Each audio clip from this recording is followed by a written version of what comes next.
Hello, I'm Don Crawley from soundtraining.net. We're the Seattle, Washington-based provider of accelerated training for IT professionals. You can find us online at www.soundtraining.net. Today we're going to do the basics of configuring transparent firewall mode on the Cisco ASA security appliance.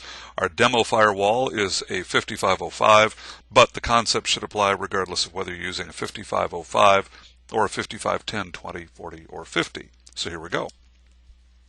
Your firewall can operate in one of two modes, either routed mode, which is the default, or transparent mode. In routed mode, your firewall is acting like a layer 3 device. There's a different inside and outside subnet. In transparent mode, it's acting like a bridge, a layer 2 device, and you have the same inside and outside subnets. Why would you want to do this? Well, first of all, if you already have a network set up, it makes it very simple to add a firewall to the network. You don't need to do any renumbering, for example. And a transparent firewall operating as a layer 2 device can pass certain types of traffic that are blocked by a routed firewall operating as a layer 3 device. For example, routing protocol adjacencies or non-IP traffic, such as AppleTalk, IPX, and MPLS. Take a look at this diagram and you'll notice a couple of things that are different. First of all, in transparent mode, your firewall is no longer your gateway. Notice that the firewall's inside and outside addresses are the same, and in fact your router's inside address is the gateway for your devices. Notice that the three PCs each have different IP addresses, of course, but their gateway address is set to the router's inside address. It is not set to the firewall, since the firewall is operating in transparent mode. Frankly, the firewall's address, the IP address that you see on it, is used really just for management. This is an important point. You want to be sure to set your firewall mode before you make other configuration changes, especially if you write it into a text file that you apply. Because as soon as you change the mode, the firewall basically blows away most of the rest of its configuration. So that also would bring up a good point, and that is to make sure you have a backup before you change the firewall mode. Here are the configuration steps. It's really pretty straightforward. First thing is you set the mode, then you assign a global IP address to the device. You assign interface names. Typically you're going to use inside and outside, and when you do that, by the way, the firewall will, just like in routed mode, assign security levels to the interfaces. So it'll assign a security level of 100 to the inside interface and 0 to the outside. If you want to manage your firewall through the ASDM, the Adaptive Security Device Manager, you have two more steps you have to do. Number one is you have to enable the HTTP server, and number two, you have to identify the IP range allowed to use the ASDM.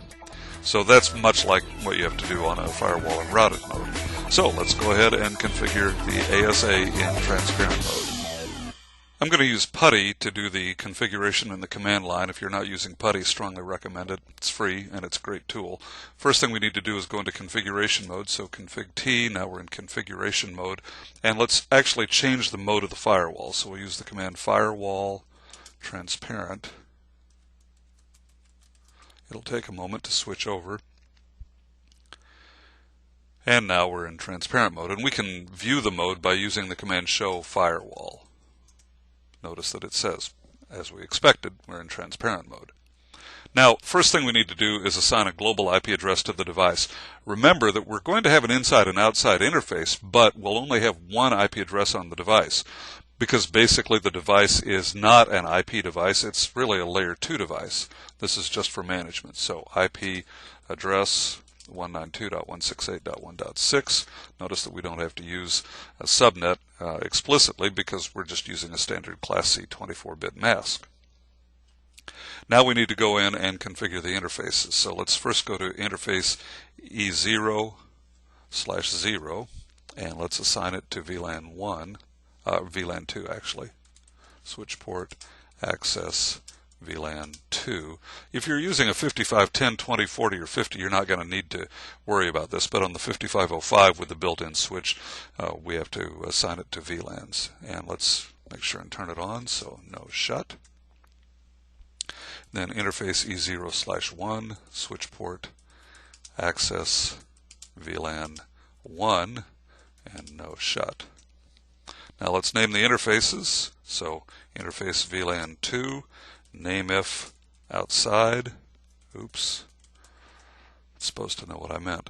Notice that it automatically sets the security level for an interface named outside to 0 by default, and when we do the same thing on interface VLAN 1 except naming it inside, it will set it to 100 by default. Here we go.